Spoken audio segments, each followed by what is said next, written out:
Hello, this is Daniel Torres. Welcome to the FMCG Guys podcast. Every once in a while, we are lucky enough to talk to one of these people that really wow us. In this case, I was lucky enough to host Christine May in the office here in Barcelona to talk a bit about herself, her career, her life, and how different critical decisions at different points have really made an impact, from going to China in the early 90s to going back to the US and doing remote work very early on to becoming the CEO of a fish plant-based company. So without further ado, I'll introduce this conversation with Christine May, who's currently an independent board member.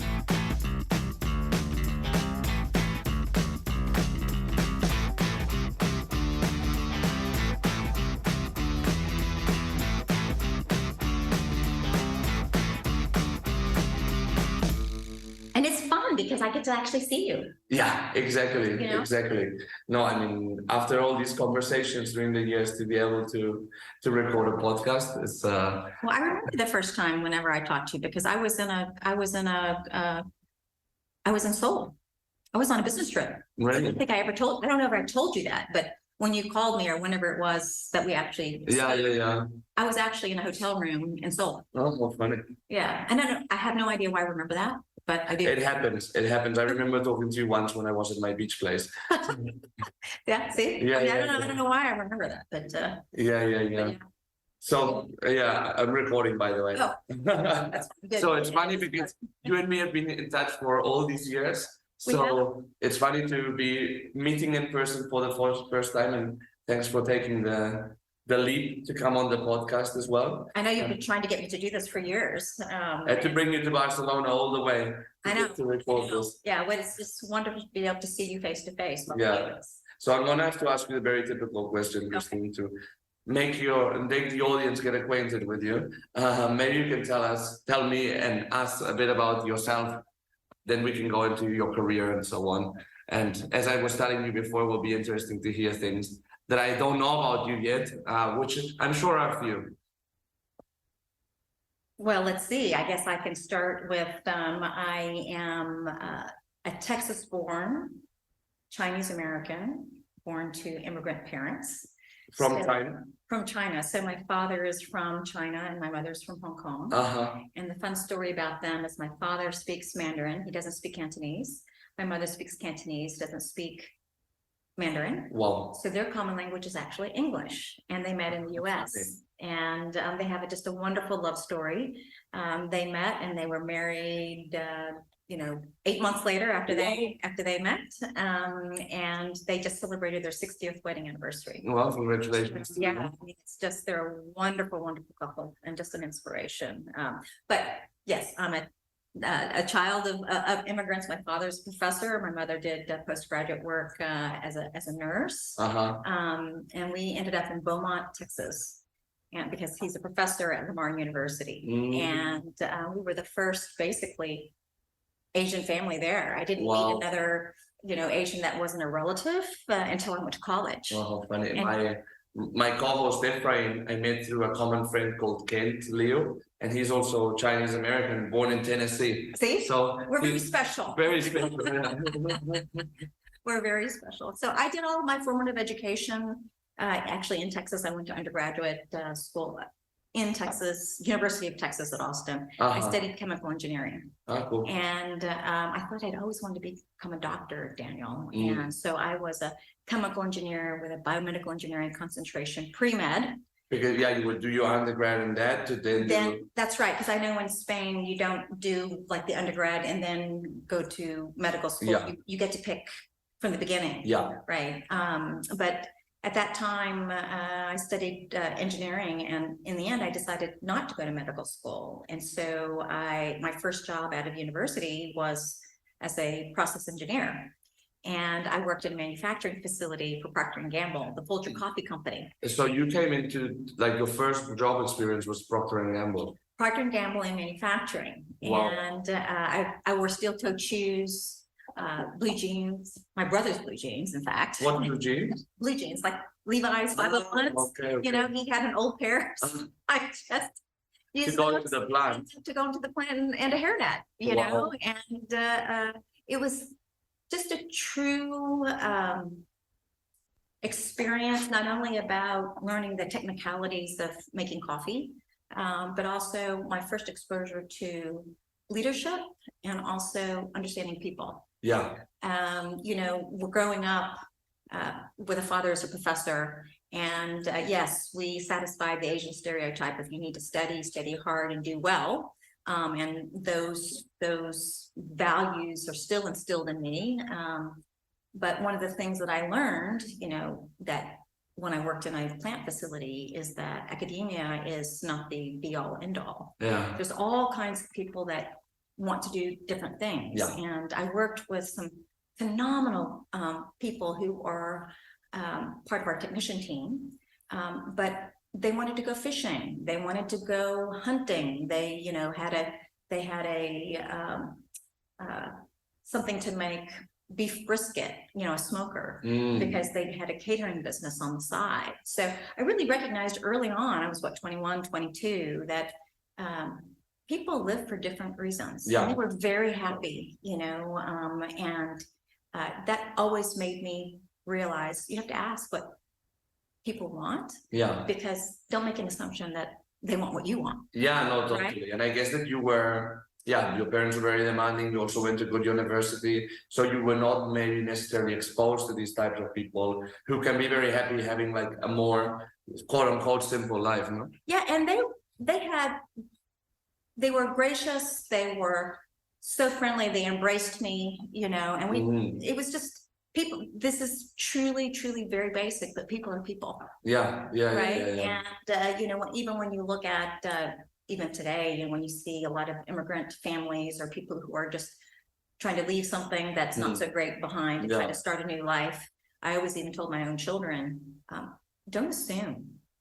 You know, if somebody's in a janitorial position or you know, some other kind of hourly work, that they may be educated, they could be, you know, a professional, working professional, but just trying to find their way. But okay, so also America at the end of the day is built on this, right? About people that went to America to like start a new life and started at the bottom and made it to the top, or not? That is so absolutely right.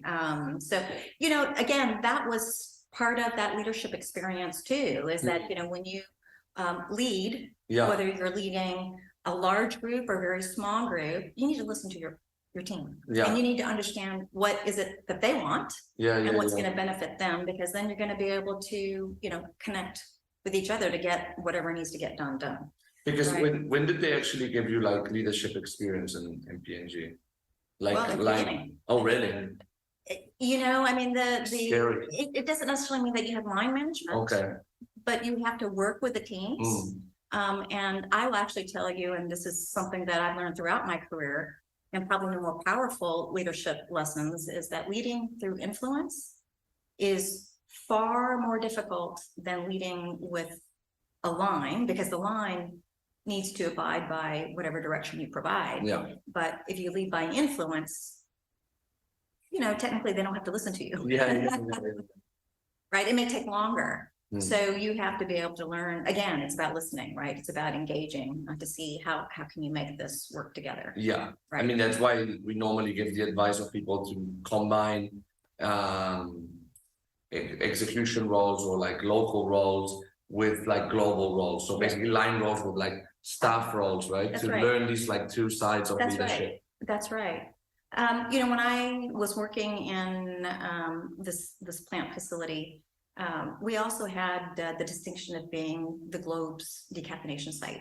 And so anything that was done in terms of innovation, if there was a regular, you know, kind of innovation, you have to have the decaf partner. Oh, wow. Right.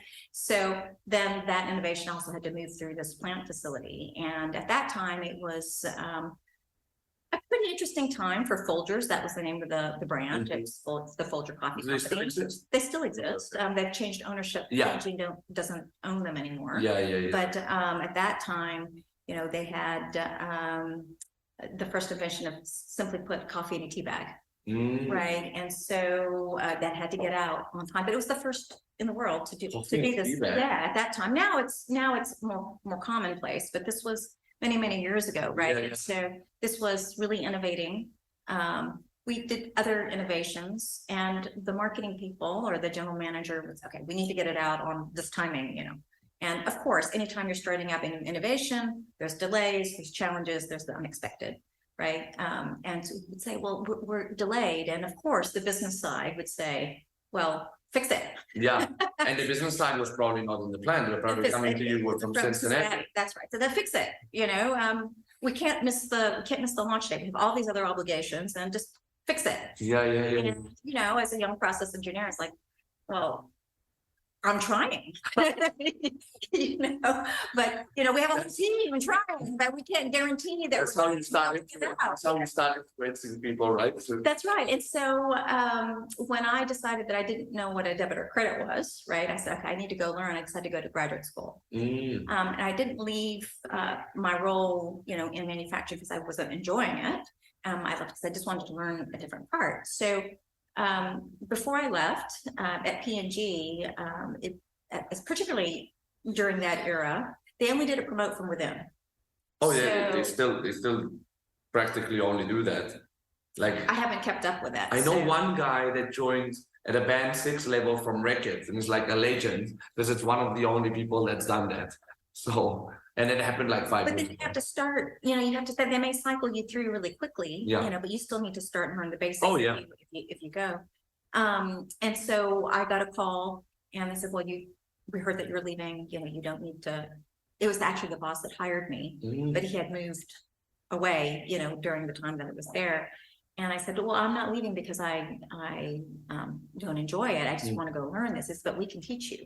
I said, no, this is also a personal kind of thing that I want to go to grad school. And I said, but you know, I do need to get an internship.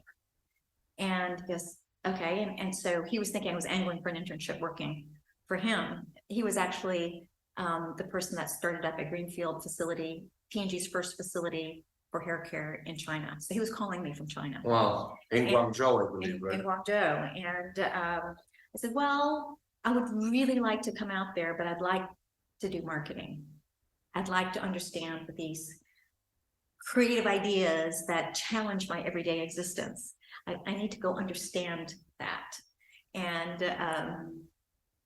he said, well, I can make an introduction. I can open the door, but you have to do the rest, right? It wasn't going to be, okay, yeah, here it is, right? So I had to go do the interview process. And I was able to secure an internship. So I was one of the first 5 marketers on the ground for P&G. Wow. And we got to work together to launch Head and Shoulders. Wow. That was back in 1990. 1990. Wow. And today it's Better Shampoo.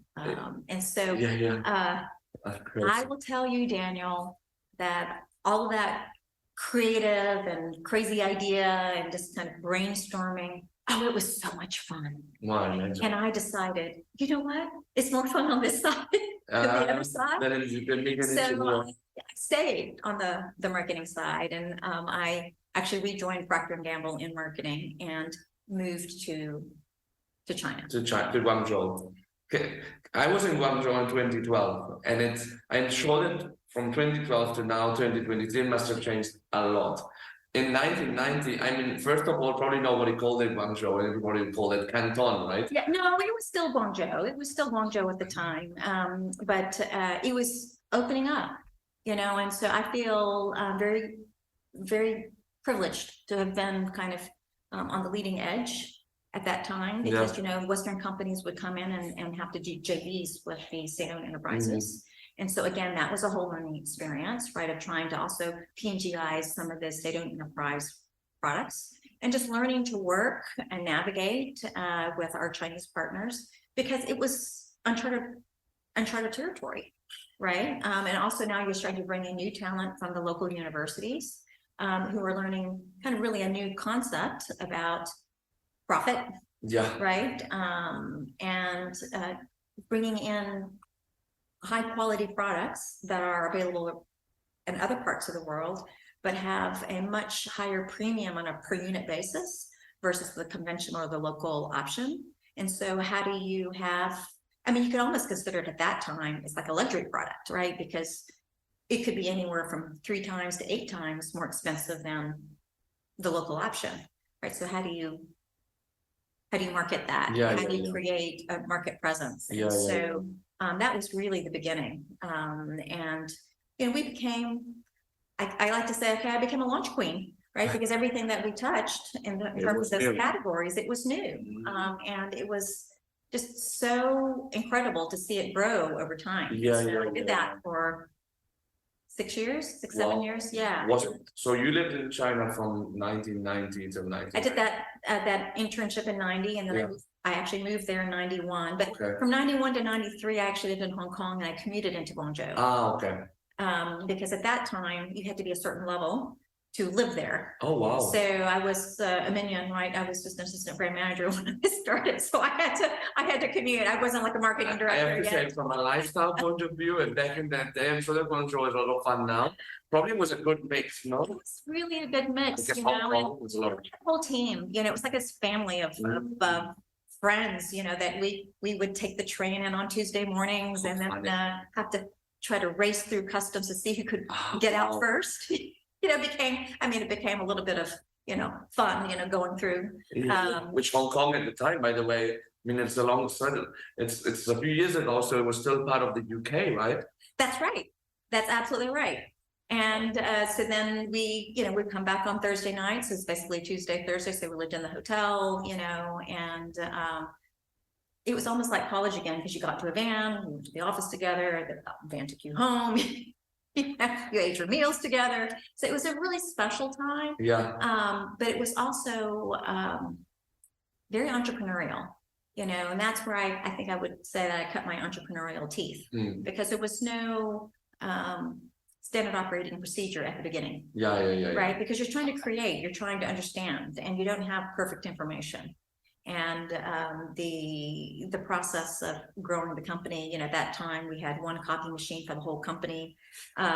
We had, one computer for the marketing department at that time.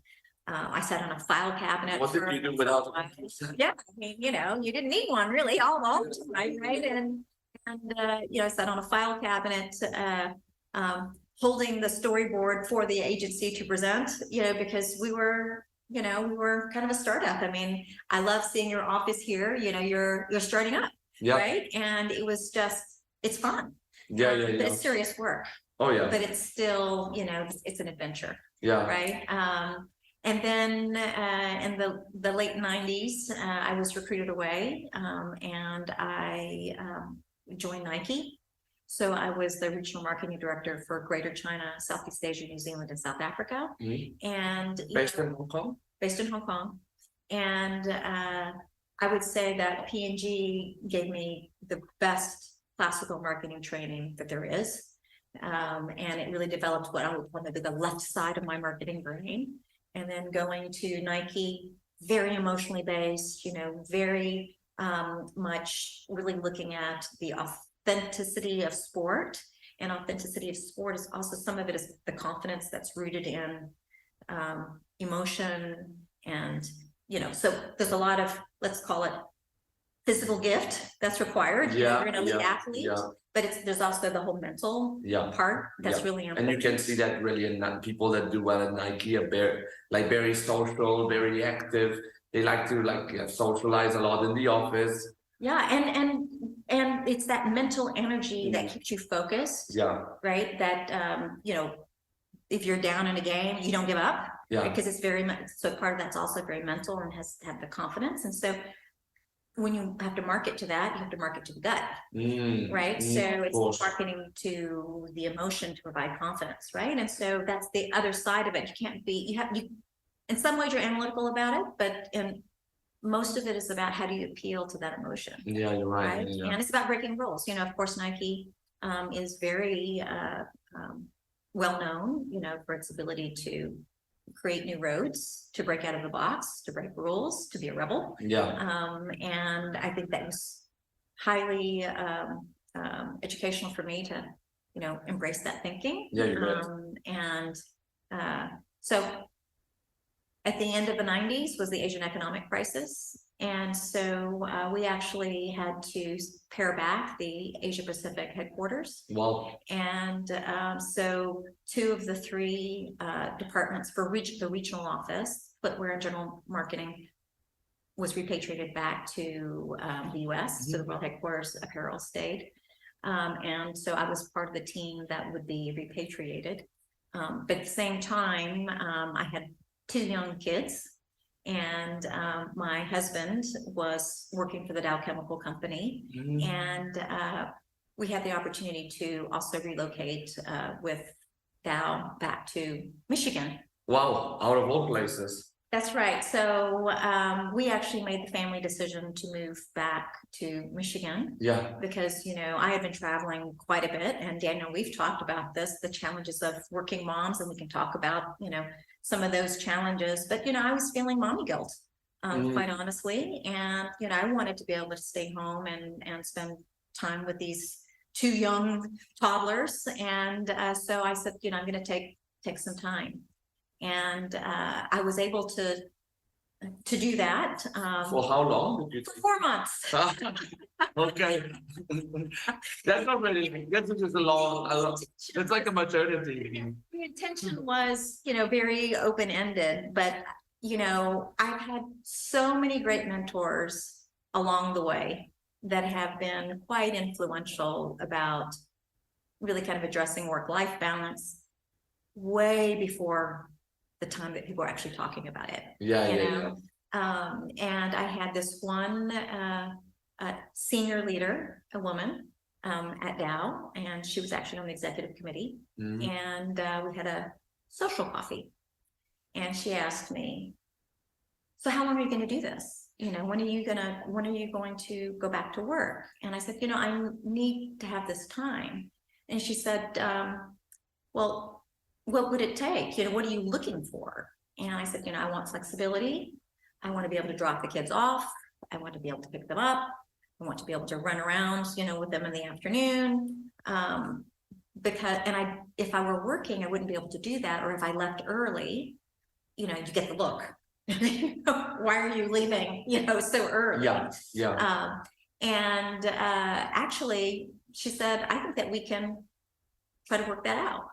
And so I joined the Dow Chemical Company. Wow. And by the way, very modern at the time. That's what I allow that flexibility, because that's kind of, there's a feeling that just happened from the pandemic on, no? That's right. That's right. And this is exactly what I mean, is I've had some of these just pivotal milestones in my own personal life about people listening. Yeah. People trying to find creative solutions for just a personal need, which makes you as an employee incredibly loyal, incredibly grateful, and even more willing to do whatever's required of you, because people, it's a 2-way street. Yeah. Right? Just more like engage with the company overall and the mission.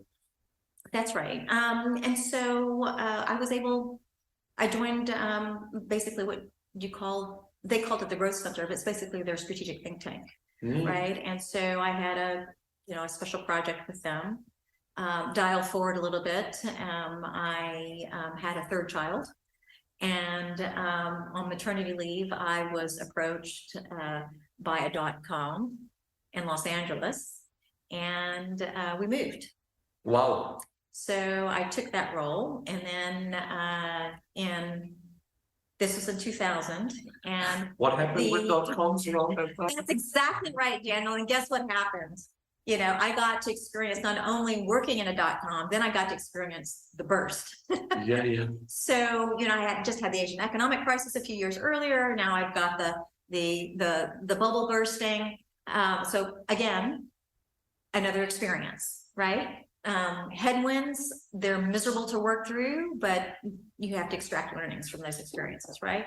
So we ended up at that time, Dow was doing a merger with Union Carbide, and my husband had an opportunity to run one of the businesses post-merger. So we actually moved back to Michigan. Well, how long were you in LA for? Less than a year. Yeah. I can imagine. And I rejoined Dow. Cool. And I did global brand management. So the Dow Diamond, I got to manage basically the Dow Diamond. What type of, I've seen the Dow Diamond, but what kind of product is it actually? The Dow Chemical Company is, they have chemicals and they have ingredients that, so it's B2B. But it's completely B2B. Completely B2B. Yeah. And I was there at the time where they had also decided to recast their mission and values.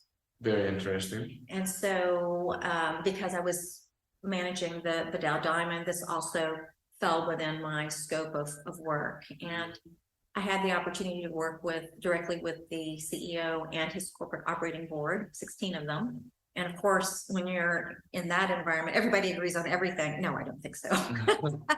And so it was so interesting to listen to the collaboration, the way they interacted with each other, the opinions that were put on the table, because they're all very viable opinions.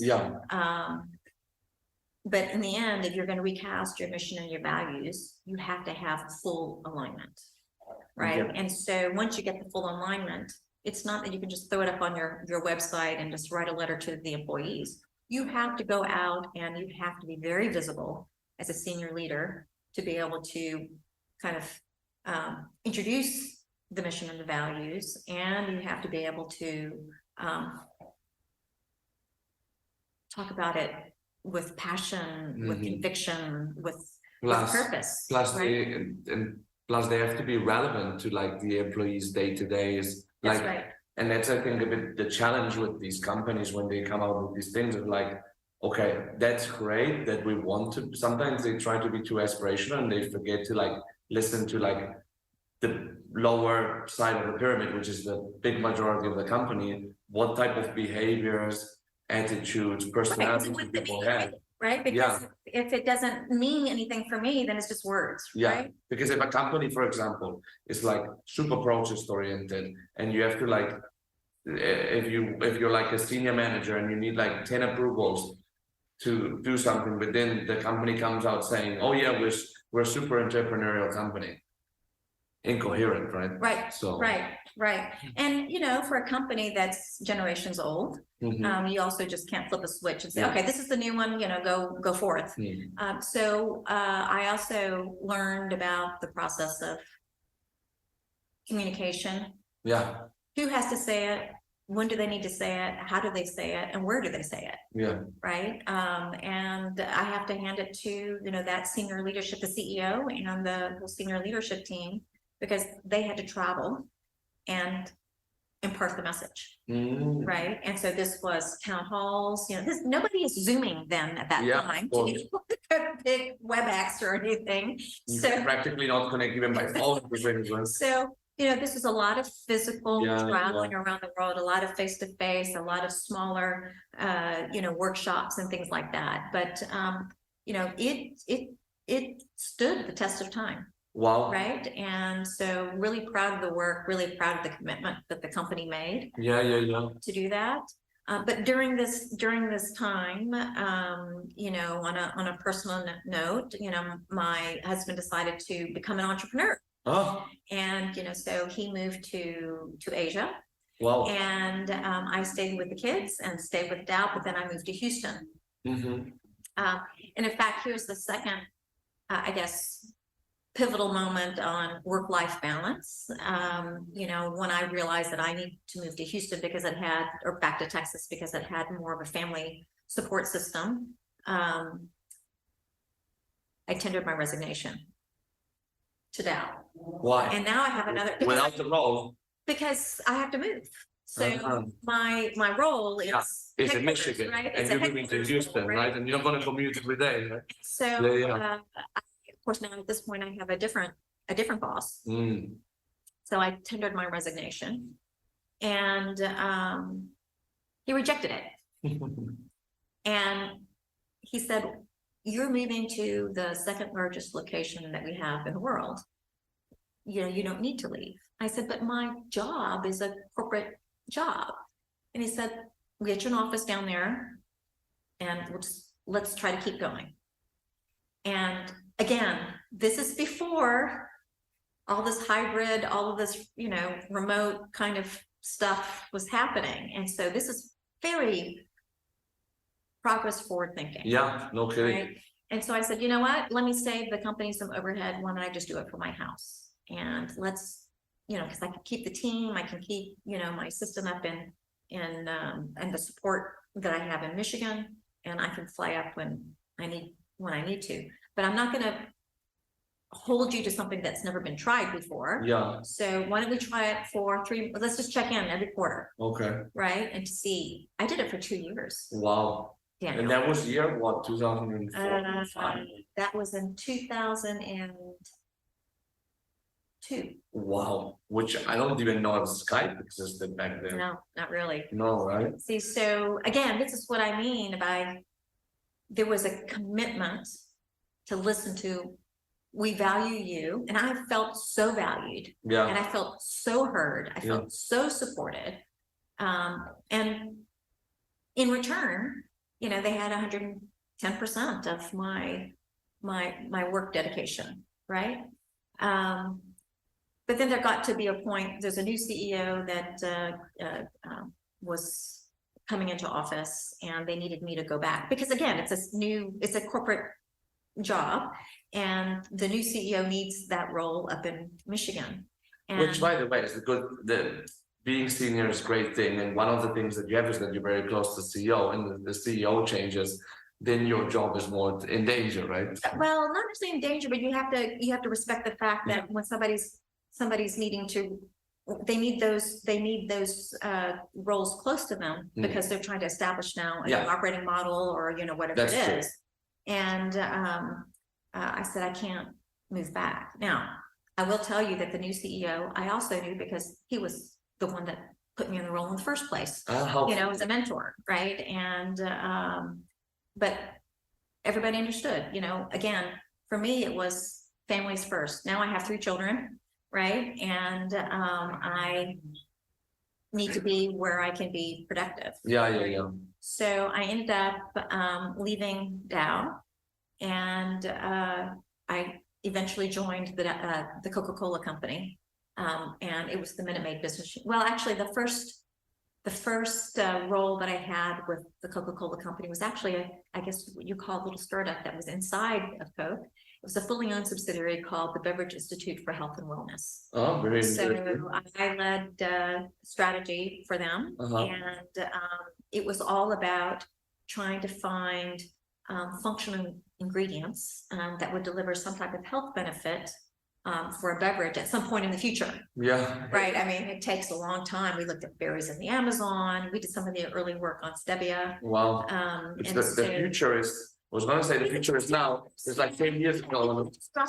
Yeah. You know, a Coca-Cola beverage, right? It's got to be tested. It's got to be vetted, and it's got to be really fully kind of researched. But this was some of that early work. And then I worked for Coca-Cola for almost 10 years. Yeah. I worked for all the different groups, you know, so I did the Beverage Institute. Now that role moved to Atlanta, and you know, this became a very recurring theme through my career, right? Was I need to stay stable for the children, and I would also say, Daniel, I get asked a lot, did you make professional sacrifices? And I would say that 100% yes. I made professional sacrifices because I put my family as my first priority. Yeah.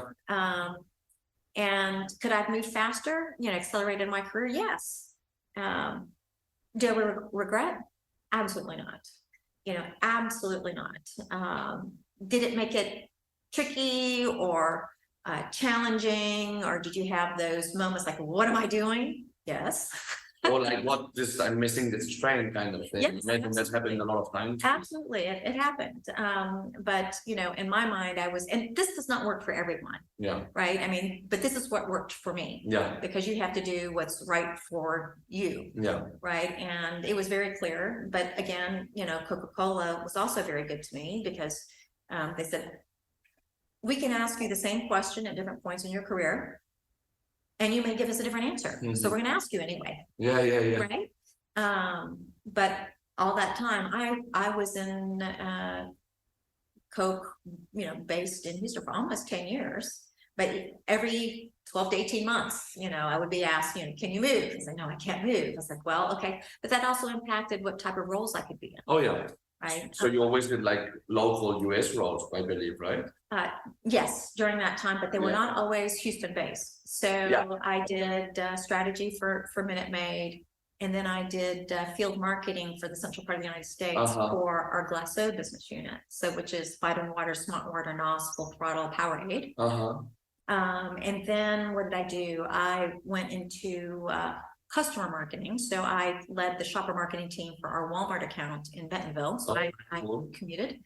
And then I had an opportunity to get back into operations. And based in Houston, we had 2 plant facilities in Houston. So I was able to get back into operations. So there you were X years later managing plants. Back into, had to go buy the plant pants again. Get your brother's Levi's again. And then from there, I did vending, sales, and operations for the central part of the United States. And so I had so many different vantage points. My career, especially at that point, obviously influenced by some of the choices I made, was not a straight line. No, not at all. And I think it's interesting because I think that when somebody sees like your LinkedIn page or your resume, they could say, wow, like what a career, like obviously very career driven, but you said a few times, and I don't think you said it like on purpose, that your family came first and you didn't have to necessarily, well, you resigned from, you went out of the workforce and everything, which I think is a very valuable lesson, right? I think that. And again, it was right for me. But it's not necessarily right for everyone. No, yeah, but if that's your priority, I think it's a good message to like remind people that they don't need to, and ultimately they have to think long term and what's going to work for them. Exactly. That's right. So that's right. But some people maybe they just are career driven and then they get burned out, which is obviously terrible for everybody. There's nothing wrong with being career driven and putting that first if that's what drives you. For me, I tried to create the best balance that I could. But that also meant, again, I accepted there's consequences to these decisions, Daniel, so I mean, it's like sometimes getting up at 4 o'clock in the morning to do laundry, or staying up at 11 o'clock at night to do the dinner dishes, because, after dinner, I cook dinner also, right? So then, you take the kids around to their soccer practice or whatever it is, afterwards. And so there's not a whole lot of time left until it's like really late to do some of these household chores. Right. But I did it because it's an intended consequence or an unintended consequence. It's still a consequence of choices that you make, but you just have to be willing to embrace whatever comes, right? If it's important to you. And I had also said that I would not move while any of my children were in high school, because I don't know, maybe it's just a personal thing, right? I didn't want to move them during the 4 years of high school. Makes sense. So the 2 older ones, they graduated from high school in Texas. And then I had been approached by an opportunity to run the global kitchen appliance business for Philips. And that was based in Shanghai. And I had always wanted to go back to Asia, and that always been on my, career development plan with Coke. But also these things it's the right time, the right place, the right role, all of those messages. Kids in high school. And kids in high school, so it was also very fortuitous for me because I wasn't looking. But it happened to be when my youngest would be between his 8th grade year and freshman in high school. Got it. So I said, okay, because wherever I am for his 9th grade year, I will be there. Through the 12th grade year. And the others were in uni already. The others were in university already. That's right. And so we moved. The 2 of us moved, right? And he got to go to American school in Shanghai, and it was just an incredible experience for him. I was really happy for him to be able to experience all these things. In addition to, of course, school, he played a lot of sports. So, he played regular games, away games in Vietnam and, Wow. Hong Kong. Was it and like a Beijing. university, Oh, it's high American, school. Yes, it was like the American high school? school. Yes, and so Wow. I remember being at work one day, and can you believe it, Daniel? His soccer game was streamed, and I got to watch it during my lunch break. That's insane. I was like, I can't believe this. And he did a lot of work with Habitat for Humanity in Thailand. Wow. He did for 4 years, for 4 summers, he volunteered in Africa. Amazing. And so this gave him a global kind of experience, right? And at the same time, I was also traveling the world, eating my way around the world, for kitchen appliances. Yes, it was amazing. And I love to do consumer home visits, because that's really where you understand what people are doing, and instead of just like filling out questionnaires. So I've been in people's kitchens all around the globe. I've looked through their refrigerators, through their freezers, through their cabinets, through their drawers, and just trying to understand, what are people eating? Why do you eat that way? What do you use to meals? How can we make it easier? Amazing. So yeah, it was really interesting. And you won't see it like that, but from my perspective, like probably like it's a bias of being a headhunter, but I feel like at that point your career took a whole new dimension. It did. Because you had like your period in the beginning in America, then in Asia, which is very solid experience there, then very local US experience, and then like going global, right? And yes. Going into like this general management dream. Exactly. And which I'm surprised how Philips found you, actually. I mean, I don't know if it was a bit. I don't know, you'll have to figure out the algorithm. No, it's probably a referral, I would say. It's probably a referral.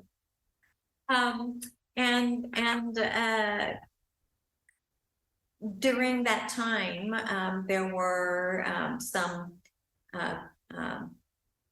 policies that were global policies, and it resulted in the role moving back to the global headquarters. So because the role was strategically based in Asia, 85% of the manufacturing base was in Asia. There were 2 acquisitions that were being integrated into the company, one in China, one in India. But for fiscal tax reasons, it needed to be relocated and domiciled in Amsterdam, the head of the business and the head of finance. And so as we redesigned that, those roles went back, but the head of the actual people who were filling the boxes of the global head and the finance head did not move with the box. And because remember, my son is now going to be a junior in high school. And what did we just accomplish? Exactly. So if we were going to move it for whatever reason, we would move back to the US. You were not going to move to well, because that's where his roots were. No, you want to. If you're going to go to university in the US, there are certain requirements that we already knew, and certain things that you need to do, and you need to either be in one place or where you're going to go to school, in the country that you're going to go to school, to set yourself up for being able to be in the best position. But I think he preferred to stay. And so, which I think was an excellent decision for him. And so I had an opportunity to work for Beiersdorf. And that came like did it come right at the right time? It just happened. No, I know. That's what I'm wondering. But through some work, I was able to connect with this opportunity, and very good opportunity as well. An amazing opportunity, and so that was to be the on the ground leader for the Asia Pacific region. And you can tell me that I look 10 years younger. You do. Because all of the from the skincare regimens that I learned. The years when you started your career and went to China do not make up for your look. I'm missing something out. That's right. So shout out to Nivea as well for that as well. Yes. So I learned a tremendous amount. But then in 2019, there was an opportunity for me to either consider to re-up my contract in Asia. We also had a new CEO that True. took on the role, and there was a new operating model that would be implemented. And so it was either stay and support that, but if you're going to do that, to be honest, you know, take 6 months to figure it out, the next 6 months to address the unintended consequences of the first 6 months, and then you're now into year 2, where you can't just do year 1 Yeah. and then abandon the team. Yeah. Right? You need to be there for year 2, and if you're going to do it right, for year 3 minimally. It's like redoing the role over again, basically. Well, you need to, you know, because there's going to be transition, there's going to be questions, so you can't just like be there for just a short period of time. And so I needed to make a personal decision. My parents, you know, are getting older, and I decided that I didn't want to have any regrets. So I decided to come back to the US. And so in 2019, I left Asia and I went back to the US. And so then kind of became my reflection on 2.0. What is going to be 2.0? And having 30 years, you know, all of this, you know, was 30 years of incredible experience in multinational companies, but always with that entrepreneurial flair. Yeah. Right. And so I thought, you know what? CPG is my wheelhouse. Consumer goods is my wheelhouse. I've always been interested in health and wellness. So those I knew would be what I would call the table stakes. I knew I would do that. Love food and beverage. I also like fitness and nutrition. So I said, you know, I think I want to do something that's entrepreneurial in one of those areas. But then I said, okay, now where do I live? Right? Because you know, I'm on my own, and now all the kids working or in school, right? And so I can, as long as I'm accessible in the US, then let's see, right? So I had a few months of exploration of, do I want to be on the East Coast or the West Coast, or how do I want to do it? And I came to the conclusion that I would prefer to be not on the coasts. So at that time, doing my little research, right, I said, okay, based on the areas that I liked, it would probably be Boulder, Austin, or Nashville. And out of the 3, it became a no-brainer because Austin is in Texas, and that's where my parents are. Remember the original reason why I was coming back? Yeah, right? yeah, So yeah, that gave me more proximity to where they are. Because your parents are in the Houston area. Right? That's right. They're outside of, they're in Beaumont, so they're outside of Houston. And so I came back to Austin, and I moved to Austin. So I said, okay, if I don't find a role that I'm willing to move for, I set myself a date. Oh, wow. And I said, then by a certain date, I will pick a place and I will move there.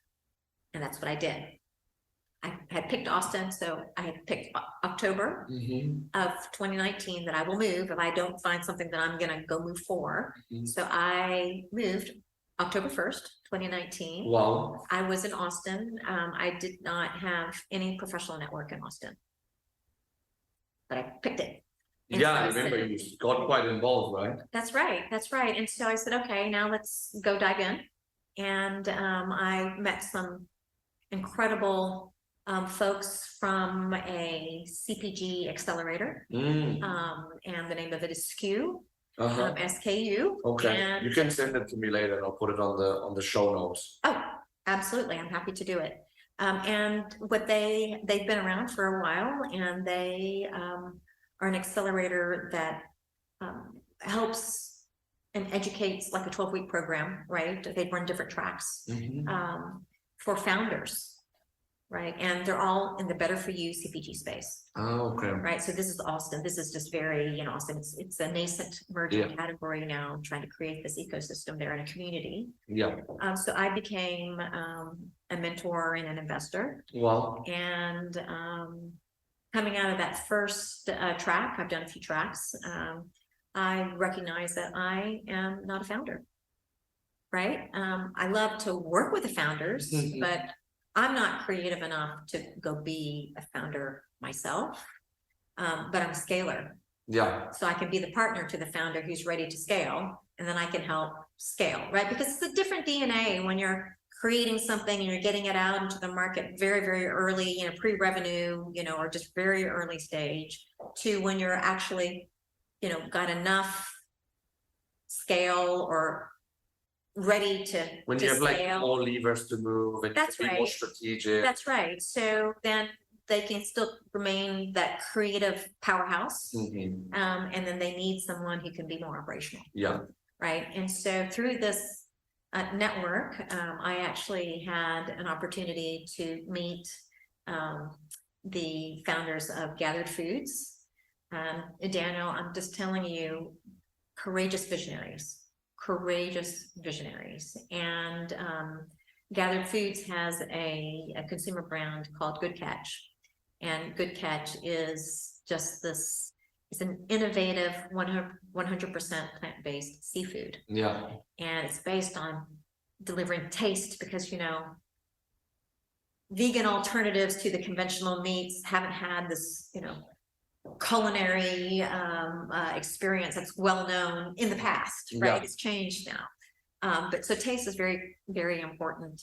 Texture is really important to make it believable. Yeah. Right. And also comparable protein, right? Because again, if you're going to substitute a plant-based food for a conventional meat, you still need to make sure that you're getting your protein. Yeah. Right. So this also was able to offer protein. So it was a very compelling proposition. And the best thing is that it left more fish in the sea. Yeah, as well. Yeah. Right? No, like it has like clearly, it has like a purpose as well. Absolutely. Very mission-based and very innovative.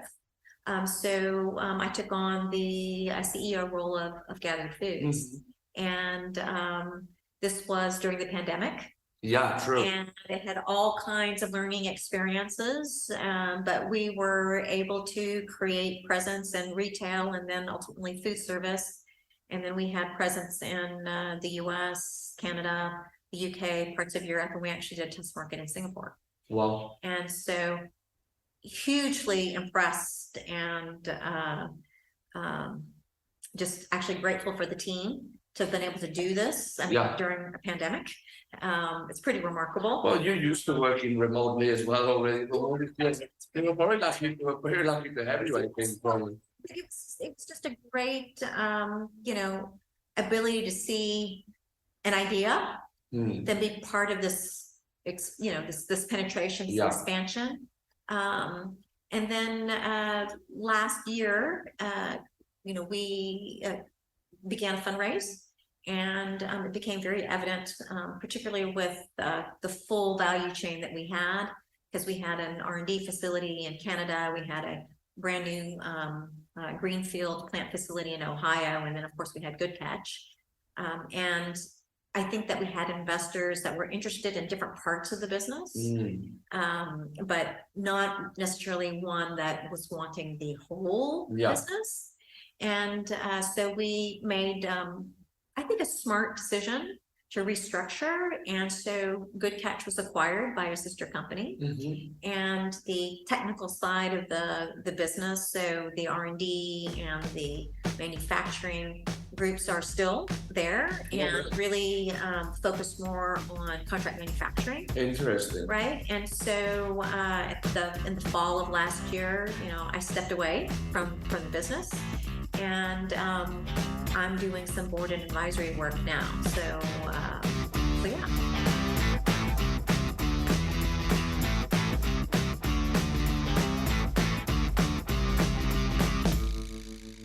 This was Christine May. Hope you enjoyed the conversation as much as I did. Remember to follow us on LinkedIn if you're not following us yet. You can also look at all our content there, such as video series and industry news and updates. Have a great day. Thanks for joining us, and we'll see you in the next episode of the FMCG Guys podcast.